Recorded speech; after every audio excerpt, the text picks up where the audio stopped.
Opa galera, beleza? Aqui quem está falando com vocês é o Gustavo e mais um vídeo no canal Cruzeiro News. Bom, no vídeo de hoje eu vou falar a respeito assim, do jogo de hoje, né, que acabou agora há pouco. Primeira derrota sob o comando do Luxemburgo e mais uma atuação bem ruim do Cruzeiro que eu queria ressaltar aqui para vocês. Além também do jogo que também teve já nesse domingo entre Cruzeiro e Palmeiras pela equipe sub-20. Eu vou falar um pouco mais no final desse vídeo, tá? Mas só lembrando, antes de começarmos por aqui, para se inscrever no canal e também deixar seu like para ajudar nós a crescer e continuar recebendo mais vídeos como esse. E bom, assim, vamos começar essa análise desse jogo. O Cruzeiro começou com uma equipe totalmente diferente e já era de se imaginar. Eu mesmo não estava com uma grande perspectiva para esse jogo, já até tinha falado hoje mais cedo com vocês, por conta da fase do Cruzeiro que estava bem ruim e também por conta de vários desfalques que o Cruzeiro tinha, principalmente no setor ofensivo. O Cruzeiro sem o Marcelo Moreno, sem o Wellington Nem, sem o Bruno José. O Marcinho estava ainda com problemas, ainda tinha alguns desfalques importantes, como por exemplo o Eduardo Brock, que era o titular e perde essa entrosamento na zaga. Enfim, foi mais um dos vários casos que já dava indício de que o Cruzeiro não estava 100% para essa partida.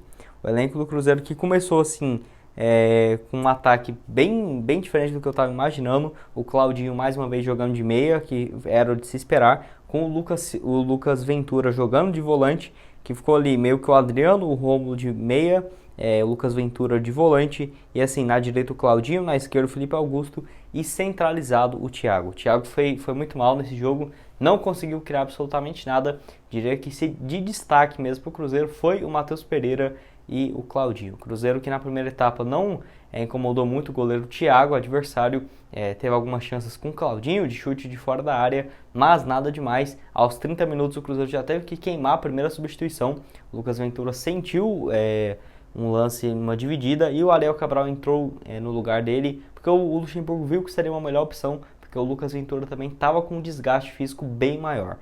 O Cruzeiro já fez ali a primeira alteração e depois da entrada do Ariel Cabral não senti muita diferença. Vi até o Cruzeiro um pouco mais fraco nesse setor de meio de campo, e o Cruzeiro muito ruim criativamente. Não tinha um jogador de velocidade, o Claudinho muito mais jogando como meia do que aberto pelo lado direito. Felipe Augusto também raras vezes que infiltrava pelo lado esquerdo. Realmente um time bem limitado do Cruzeiro, sem contar com o Wellington Nem, com o Bruno José, fez uma diferença gigantesca. Conseguiu abrir o placar com o Matheus Pereira, cruzando a bola para o Claudinho. Realmente um lance ali bem difícil, o Claudinho acabou empurrando para as redes. E era um jogo que o Cruzeiro tinha um controle bem interessante, eu diria. Não estava fazendo um grande jogo, eu acho que nem estava merecendo a vitória, mas dava para controlar aquele placar e não foi o que aconteceu. Voltou do vestiário, o Cruzeiro, assim, passou 5 minutos, já levou o gol do Yuri, volante. Você vê que um lance ali na zaga, um erro gigantesco. Até por conta disso eu falei da falta de entrosamento, o Léo Santos e o Ramon jogando depois de 4 meses juntos de novo. Então você vê um volante do time adversário dominou 3 vezes a bola dentro da área. Ele ajeitou no peito, dominou na coxa e chutou. Eu acho isso muito errado, ainda mais tendo 2 zagueiros. Não foi contra-ataque, não foi nada do tipo, e com 5 minutos de jogo levando esse gol de empate, de uma desatenção gigantesca. O Cruzeiro que levou esse gol aos 5 minutos e depois disso não conseguiu criar absolutamente nada. O CSA dominando as ações ofensivas do jogo. Aí sim o Luxemburgo tentou fazer algumas alterações e neste jogo o Luxemburgo mexeu muito mal, ao menos na minha opinião. Nos últimos jogos ele estava com moral, sempre mexendo e dando certo. Nesse jogo foi totalmente ao contrário. Ele, quando vê essa pressão da equipe do CSA, ele colocou o Giovani, o Marco Antônio e também o Vitor Leque, além de ter entrado também o Rafael Sobe já na reta final ali do jogo. Nenhum fez absolutamente nada. O Marco Antônio jogou bem mal, não teve muito espaço, não teve liberdade. O Giovani também teve algumas finalizações de fora da área, mas muito ruim. O Cruzeiro não criou absolutamente nada e, logicamente, uma hora ou outra ele ia levar o gol, que foi o que aconteceu aos 23 minutos. Gol do Yuri, um lance ali que eu vejo o Cruzeiro totalmente desatento, bola indo para um lado, para o outro, cruzamento. O Raul Cáceres deu uma bobeira gigantesca na marcação. É raro ver o Raul Cáceres errando esse tipo de lance. Você vê que cruzou e não estava acompanhando ponta, e o Yuri, que já tinha feito gol diante do Cruzeiro no primeiro turno, fez agora de novo. Inclusive até na comemoração gerou muita polêmica, porque ele estava fazendo o sinal como se fosse do Fala Zezé, lá do Thiago Neves, com aquele áudio com o Zezé Perrella, que o Cruzeiro tinha que vencer o CSA e tudo mais. Isso aí todo mundo sabe. Ele saiu comemorando, fazendo isso. Muitos torcedores ficou bem puto por conta disso. Muitos torcedores ficou pistola mesmo, e até pediu para eu falar em relação a isso. que já era algo de se esperar. Nenhum jogador do CSA já tinha feito isso antes. Até aquela confusão ali depois do jogo, tenho certeza que foi por conta disso. Mas é algo que já passou, realmente o torcedor do Cruzeiro já até acostumou com esse tipo de zoeira. Já era de se esperar, ainda mais por conta do CSA vencendo e tudo mais.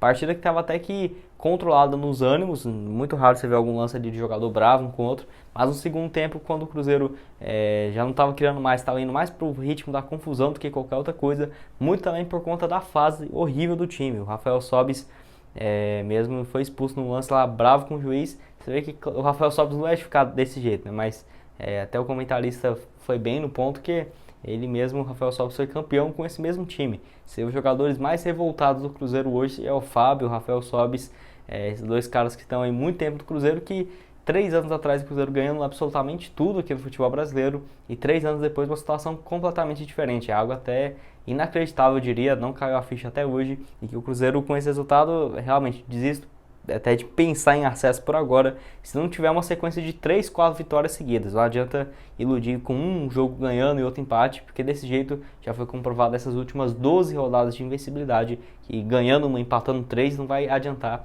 absolutamente nada.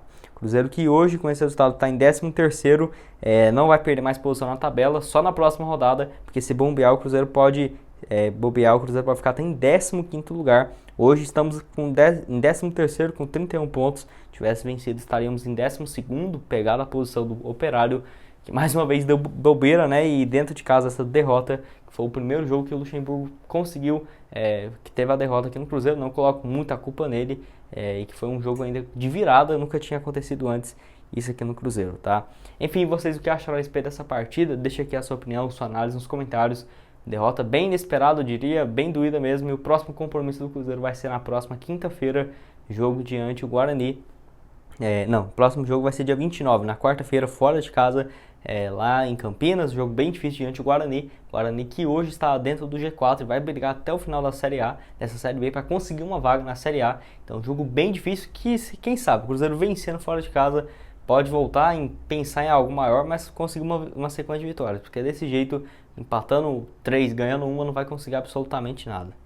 E o último assunto que eu queria trazer aqui para vocês também foi sobre mais um jogo que aconteceu do Cruzeiro na tarde desse domingo, que foi o jogo entre Palmeiras e Cruzeiro, fora de casa pelo Brasileirão Sub-20. Cruzeiro que empatou em 0-0 com o Palmeiras lá no Allianz Parque, resultado até que eu achei interessante, esse jogo que é válido pela 17ª rodada, que não ajudou também muito o Cruzeiro nas projeções para o restante da competição.